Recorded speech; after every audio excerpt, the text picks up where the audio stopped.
E nós percebemos que o Evangelho, queridos, ele é essa construção. É a construção de uma mensagem onde nós compartilhamos a nossa vida com o outro. Uma vida normal, cotidiana, imperfeita, simples, de vitórias, de compartilhar, de vida na vida. Uma vida onde você pode estar hoje aqui celebrando uma vitória e amanhã está num vale. Esse Jesus era esse Jesus que estava na vida das pessoas, percebendo que mesmo diante da multidão, cada um de nós vive uma estação. E pensando nesses dois textos, eu queria compartilhar com vocês nessa noite 4 princípios. 4 princípios que eu consigo aprender com esse momento aqui. O primeiro diz que na multidão, Ele não te abandona em suas necessidades. Esse é o primeiro princípio que eu percebo quando Jesus está ali junto com as multidões. Ali em Lucas capítulo 9, versículo 12 e 13, diz que ao fim da tarde, os 12 se aproximaram dele e disseram: manda embora a multidão para que eles possam ir aos campos vizinhos e aos povoados. Encontrem comida e pousada, porque aqui estamos em lugar deserto. Ele, porém, lhes disse: deem vocês mesmos algo para eles comer.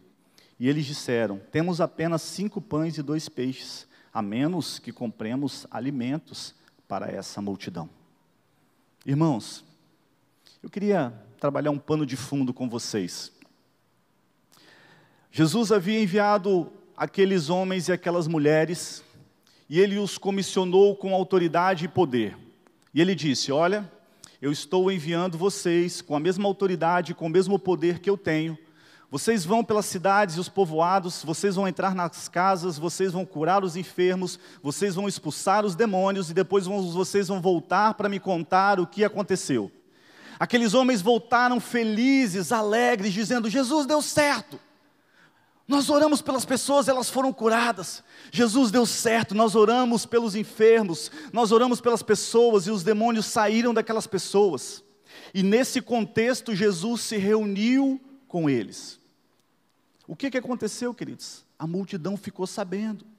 A multidão ficou sabendo que Jesus estava fazendo coisas maravilhosas, que pessoas estavam sendo curadas na presença de Jesus. Então foi essa multidão que se reuniu ali. E eu imagino que Jesus estava ali ouvindo e compartilhando das parábolas e de todas essas histórias, e eles não viram o tempo passar. Como eles não viram o tempo passar, a fome chegou. Chegou a necessidade. Chegou a necessidade. E sabe, irmãos, quando eu olho para esse texto, e eu vejo que os discípulos apresentam um problema diante de Jesus, eles apresentam uma necessidade diante de Jesus, eu vejo que os olhos naturais apontam os desafios e as dificuldades. As multidões eram famintas, era um lugar deserto, era um lugar que não tinha recursos naturais, um lugar inóspito, árido. Mas Jesus, Ele vê o sobrenatural. Onde nós vemos somente as dificuldades e as lutas, no meio da multidão, muita gente para alimentar, muita dificuldade. Vocês, discípulos, que provaram de milagres sobrenaturais, não estão conseguindo enxergar com os olhos sobrenaturais. Eu não sei se você se encaixa nessa situação, mas tantas vezes com a gente é assim. A gente está diante de uma situação e nós vemos um problema ali, e com os nossos olhos naturais a gente diz: Senhor, essa conta aqui ela não vai fechar. Né? Senhor, os exames aqui que os médicos estão mostrando aqui é uma situação muito difícil. Senhor, na minha humanidade eu não vejo saída para isso. Mas o Senhor, Ele aponta um caminho para isso. O Senhor, Ele não abandonou aquelas pessoas, porque quando nós lemos no texto, queridos, eles precisavam de quê? De comida e de companhia. Jesus sabia que Ele poderia dar comida, e de que a melhor companhia que eles precisavam para aquele momento era a própria presença dEle. Eu não sei se nessa noite você está precisando da comida e da companhia de Jesus, mas Ele quer suprir a sua necessidade. Eu penso que também, quando nós vemos aqui, esse mesmo texto que nós lemos aqui em Lucas, ele está lá em João, capítulo 6, versículo 9 a 12, e ele diz de onde surgiram esses 5 pães e esses 2 peixes. A palavra de Deus nos diz que os discípulos falaram: Jesus, nós temos aqui um jovenzinho, e ele tem 5 pães e 2 peixes, ele tem pães de cevada, e eu creio que pode ser alguma coisa que ajude a entender o que o Senhor está querendo. Eu vejo também, queridos, o seguinte: Jesus sabe que o que temos individualmente contribuirá para alimentar multidões. Jesus estava ensinando um princípio para aqueles discípulos, queridos. Jesus estava ensinando ali um princípio espiritual, sabe por quê? Porque o clamor daquelas pessoas, naquele momento, sabe o que foi? Senhor, manda o maná, como o Senhor mandou para os meus pais, para os nossos antepassados. Jesus estava falando o seguinte: não, eu estarei inaugurando uma nova estação no coração de vocês, onde eu vou celebrar e eu vou produzir a partir daquilo que eu já tenho dado na mão de vocês. Eu não sei se vocês conseguem entender, mas isso se cumpre lá em Atos 2,42, quando a palavra de Deus diz que a igreja crescia em graça, e as pessoas olhavam para eles e viam o que acontecia na igreja, e por isso a igreja crescia. Meu irmão, Deus nos permite participar do milagre que Ele quer fazer na vida das pessoas. É isso. Talvez você tenha aí algo que Deus tem dado nas suas mãos, e Deus está falando: eu estou te dando isso, para que o meu milagre se manifeste na vida de alguém. Às vezes a gente acha: Deus, nossa, o Senhor me deu, sei lá, um carro, uma casa, um dinheiro, ou saúde para abençoar a vida de alguém. Eu não sei o que Deus vai te dar, mas talvez o recurso, o tempo, aquilo que Deus está te dando, é para cumprir o propósito de ser um milagre na vida de outra pessoa. Ô gente, porque é muito fácil, né? Eu falo assim: Senhor, manda o maná do céu, cai o pão aqui. E o Senhor está falando o seguinte: eu já te dei 2 pães, um é para você, um é para o seu irmão. Você entendeu?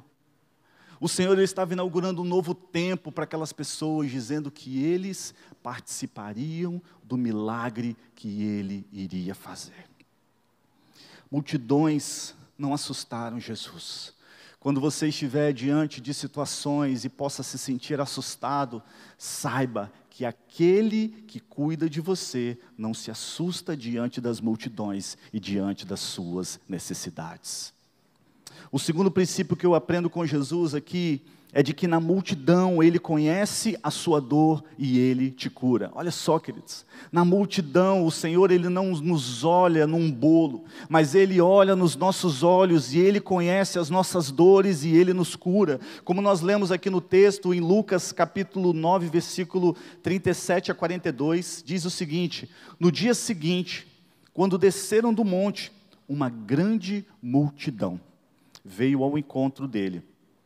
E um homem na multidão bradou: Mestre, eu rogo-te que dês atenção ao meu filho, pois ele é o único filho que eu tenho, e um espírito o domina.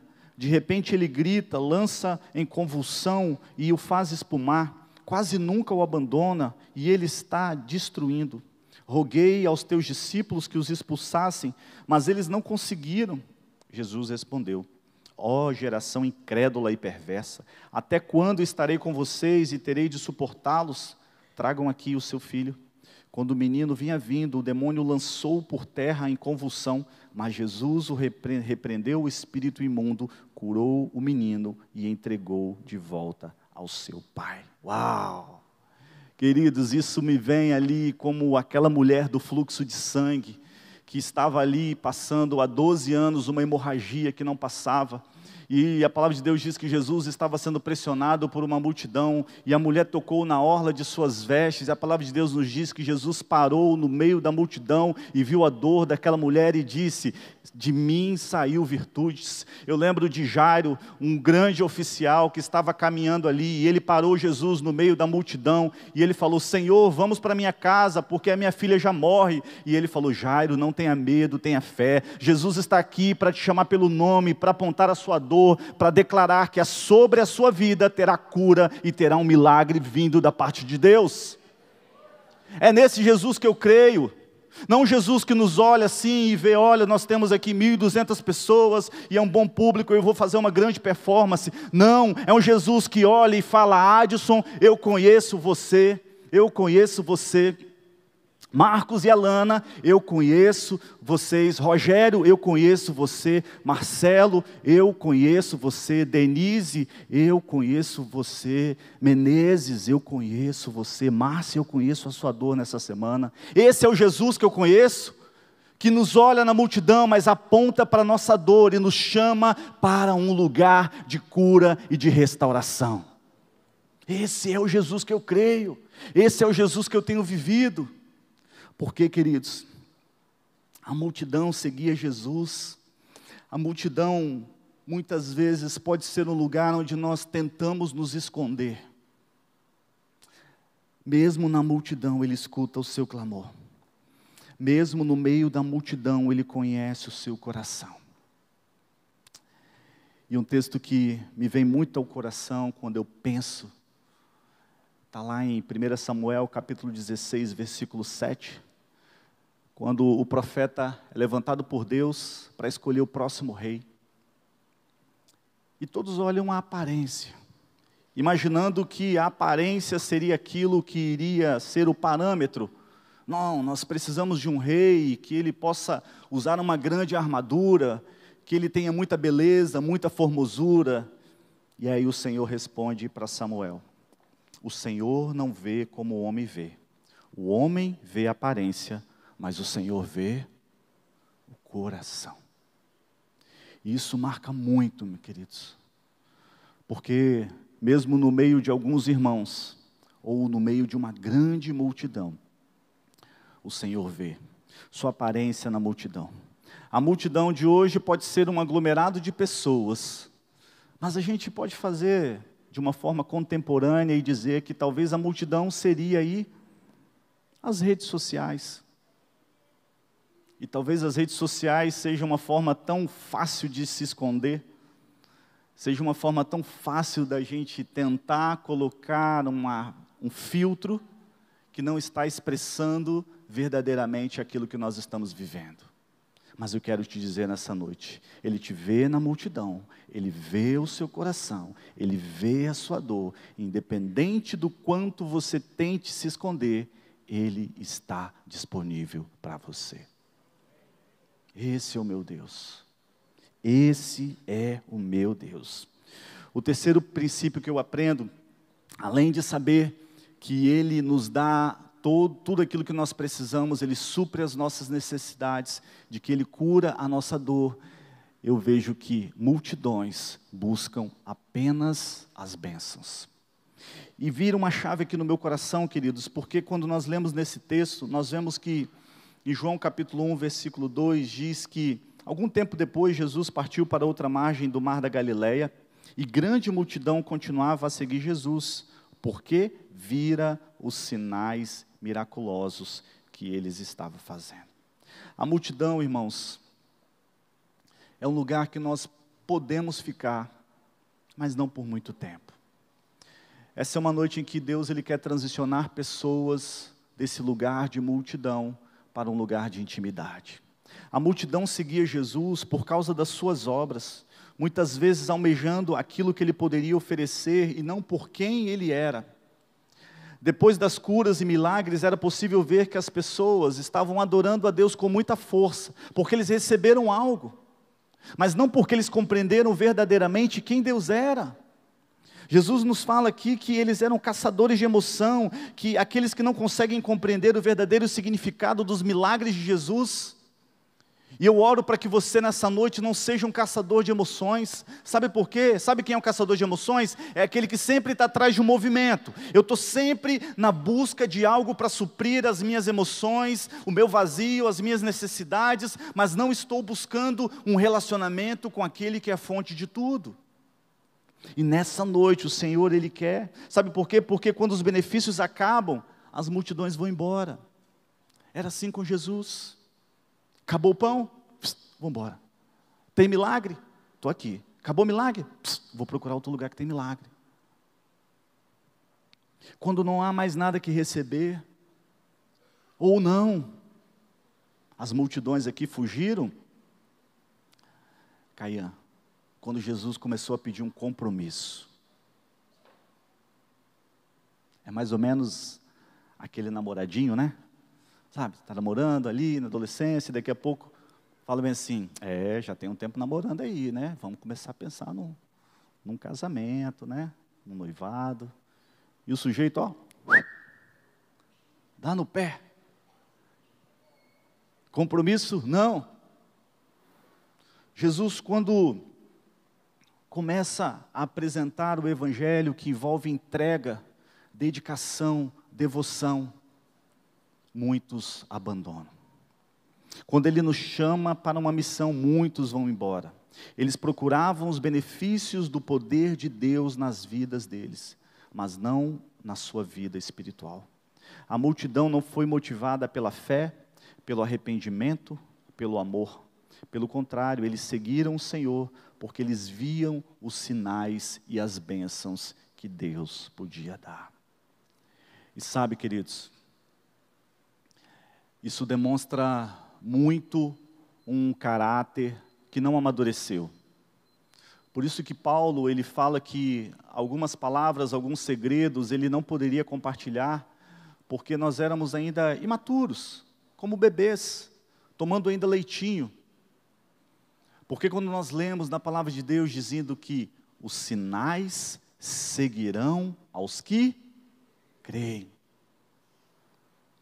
Jesus, ele está querendo dizer o seguinte, que tudo aquilo que você pode receber de Deus, tudo aquilo que Deus tem para dar para a sua vida, mesmo diante de um compromisso, já está disponível para você. Não como uma troca, mas pela graça e pela misericórdia dele sobre a sua vida.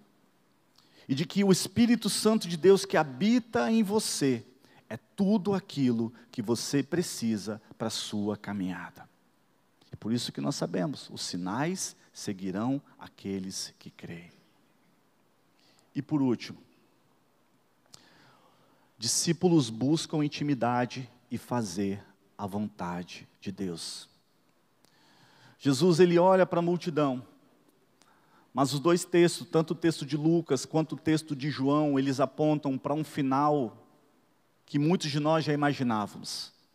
Era uma multidão faminta, precisando de companhia, buscando milagres, mas quando Jesus aponta para um estreito caminho, apenas os discípulos permanecem. Olha só, queridos, Jesus, ele fala, João capítulo 6, versículo 3, então Jesus subiu ao monte e sentou-se com seus discípulos. Discípulos buscam intimidade com Deus. João capítulo 6, versículos 66 e 68 diz, muitos dos seus discípulos voltaram para trás e deixaram de segui-lo. Irmãos, eu comecei dizendo esse texto, que Jesus enviou mais do que os 12 discípulos, e ele falou, eu estou enviando vocês com autoridade e poder, para que vocês passem por todas as cidades, orando pelos enfermos, ressuscitando pessoas, curando as pessoas e anunciando o reino de Deus está próximo. E o texto finaliza dizendo que somente 12 ficaram. Isso para mim traz uma chave espiritual muito importante, que nem sempre quando você acha que está desfrutando do poder e da presença de Deus, significa que você está sendo um verdadeiro discípulo. Nem sempre desfrutar e dizer, Senhor, no teu nome eu fiz milagres, eu expulsei demônios. Mas, negar a si mesmo, tomar a sua cruz e seguir a Jesus, dia após dia. Olha só o que o texto nos diz, que os discípulos desfrutaram de intimidade, que os discípulos seguiram o seu discipulador, que os discípulos compreenderam a mensagem e o propósito, que os discípulos, meus irmãos, entregaram tudo por amor a Jesus. Diferente da multidão, quando acabou ali o milagre, eles deixaram tudo para trás.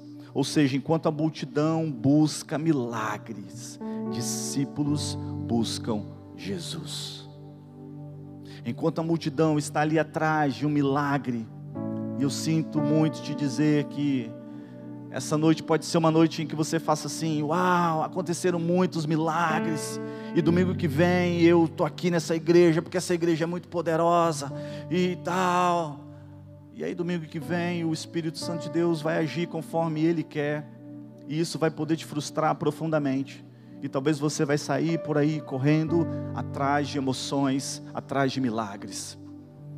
Mas quando você se permite ser levado para Jesus, você vai conhecer o bom pastor.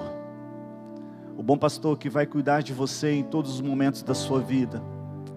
Seja nos momentos de bonança, seja nos momentos de vale, seja nos momentos em que você precisar do óleo fresco descendo sobre a sua vida, seja naqueles momentos de dúvida, Ele estará sempre presente. Não será uma voz desconhecida, mas será um Deus real e presente na sua vida.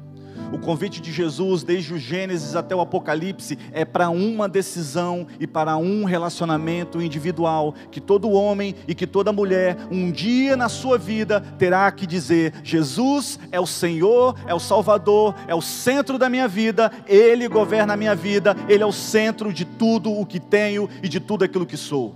É isso. O Evangelho se resume a isso. Tudo mais que a gente possa fazer aponta para Jesus e para uma decisão que vai definir a sua eternidade. É isso. O que nós anunciamos é um Cristo vivo, que te conhece pelo nome, que te toma pela mão e te convida nessa noite para te chamar de filho, de filha, de discípulo amado. É isso. Quando eu vejo o texto de Lucas capítulo 9, versículo 18 a 20, para mim, me impulsiona a ouvir mais a voz de Deus, porque a palavra de Deus diz que Jesus estava orando em particular, e olha só que coisa linda, com Ele estavam os seus discípulos, e eles perguntaram: quem as multidões aí estão falando que eu sou? Diomedes, quem as multidões estão falando que eu sou? E eles responderam: Senhor, alguns dizem que o Senhor é João Batista, alguns dizem que é Elias, e outros estão falando que é um profeta do passado que ressuscitou. E vocês? Perguntou. E aí Pedro: Tu és o Cristo, o Filho do Deus vivo.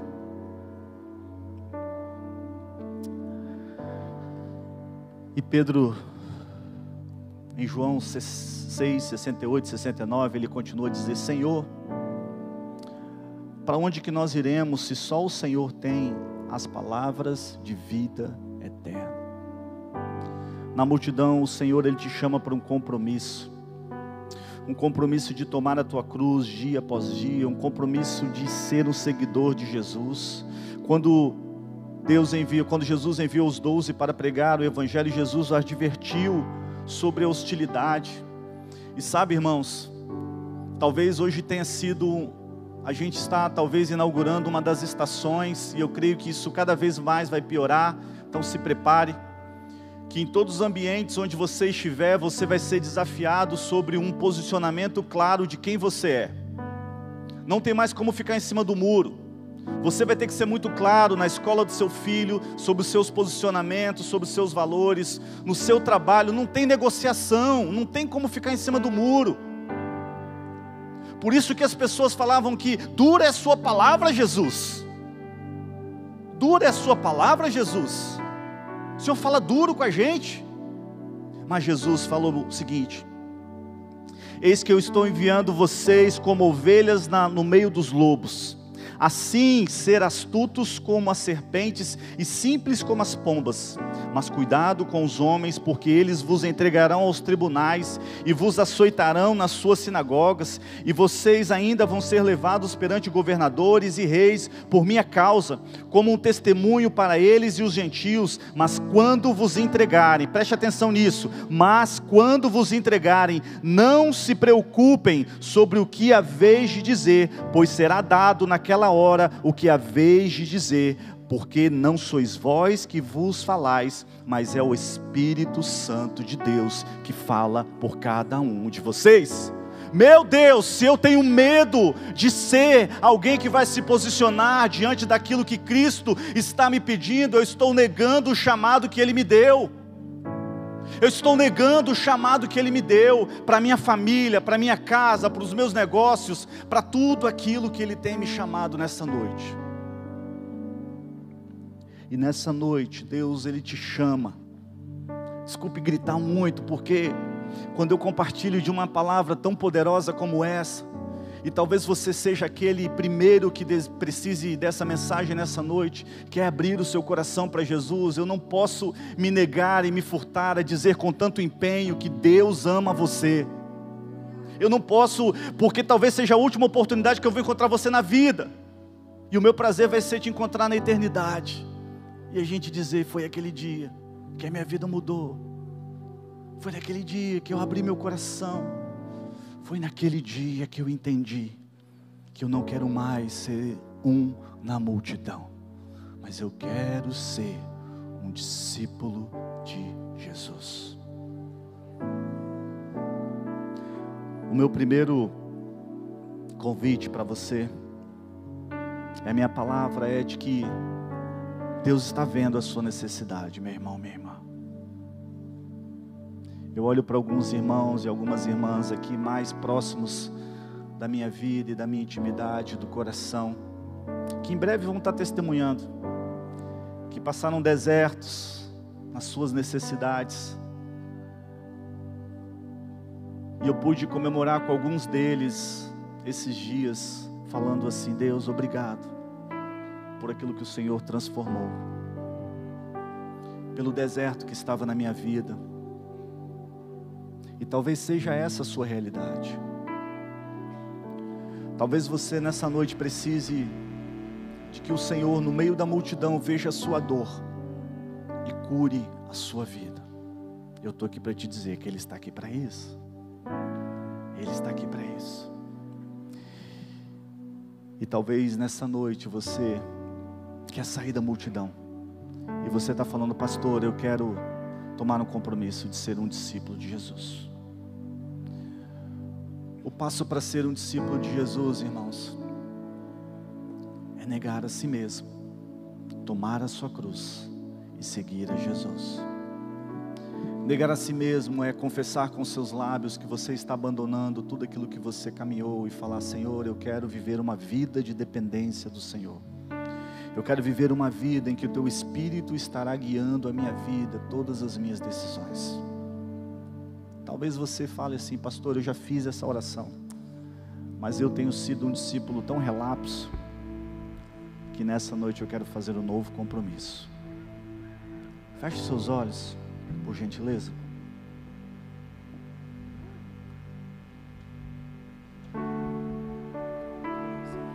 A primeira oração que eu quero fazer são com os meus irmãos e as minhas irmãs, pessoas que nesta noite o Espírito Santo de Deus trouxe elas aqui, para que elas possam confessar com seus lábios, Jesus é o Senhor e é o Salvador da minha vida.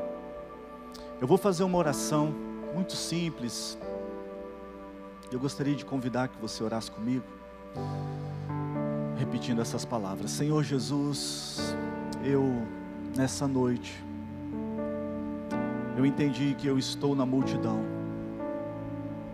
e de que o Senhor está me vendo. Eu te agradeço pelo seu amor, e eu abro o meu coração, para que o Senhor seja o meu Salvador, e o Senhor da minha vida. Eu reconheço que eu preciso de Ti, em nome de Jesus. Todos de olhos fechados ainda, por gentileza.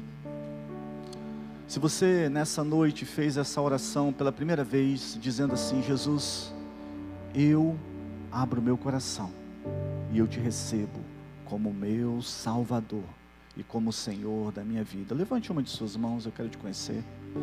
Você que nessa noite, amém, eu estou te vendo aqui, Deus te abençoe aqui à minha direita. Mais alguém, queridos? Jesus veio aqui nessa noite, amém, eu estou te vendo. Jesus está aqui, amém, Minha irmã, eu estou te vendo aqui à minha direita, de olhos fechados, intercedendo, queridos, porque todos nós um dia precisaremos tomar uma decisão dessa nas nossas vidas, abrindo nosso coração, saindo da multidão e falando: Jesus, eu quero ser o seu amigo, seja o Salvador da minha vida. Mais alguém? Mais alguém nessa noite? Mais alguém? Levante uma de suas mãos, levante sua mão. Levante sua mão, eu quero te conhecer, nós queremos orar com você, nós queremos orar com você. Mais alguém? Amém, eu estou te vendo aqui à minha direita. Mais alguém? Mais alguém, queridos? Essa é a sua oportunidade, é a oportunidade de você falar assim: Jesus, eu entendi essa mensagem, eu abri o meu coração e eu quero que o Senhor venha guardar a minha vida. Ao seu lado vai chegar um dos nossos irmãos da integração, você que levantou as mãos.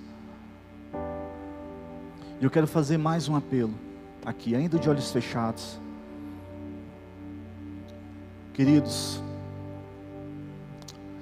muitos caminharam ali junto com os 12.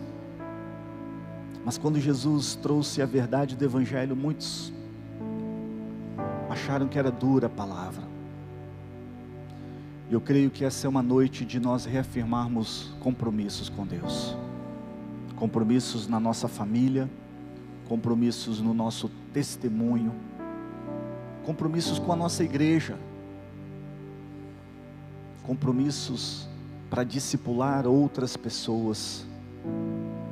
Eu queria te dar essa oportunidade. Se nessa noite você quer fazer um compromisso, assim como esses discípulos ali foram colocados diante de Jesus, e ele perguntou: e vocês também querem ir? E Pedro disse: Senhor, para onde iremos? Não tem outra opção. Para onde eu vou? Só o Senhor tem as palavras de vida eterna. Não tem caminho. Não tem caminho, não tem outra opção. Talvez nessa noite você está aqui e você fala assim: ah, pastor, tive decepções com a igreja, estou chateado, me chateei com algum irmão, com alguma situação. Queridos, Jesus é muito maior do que isso. Nós somos muito falhos e nós vamos errar. Mas não se afaste de Jesus. Não se afaste de um relacionamento com Deus por causa disso.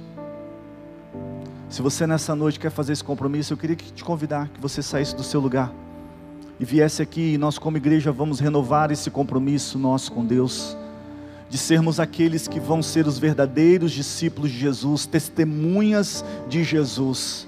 Porque, queridos, o grande avivamento, ele acontece quando os santos que são despertados no domingo à noite começam a agir na segunda-feira. O grande avivamento, ele acontece quando nós entendemos a mensagem que é liberada sobre nós aqui no domingo, saímos por essas portas e na segunda-feira nós estamos carregando a presença de Deus por onde nós vamos.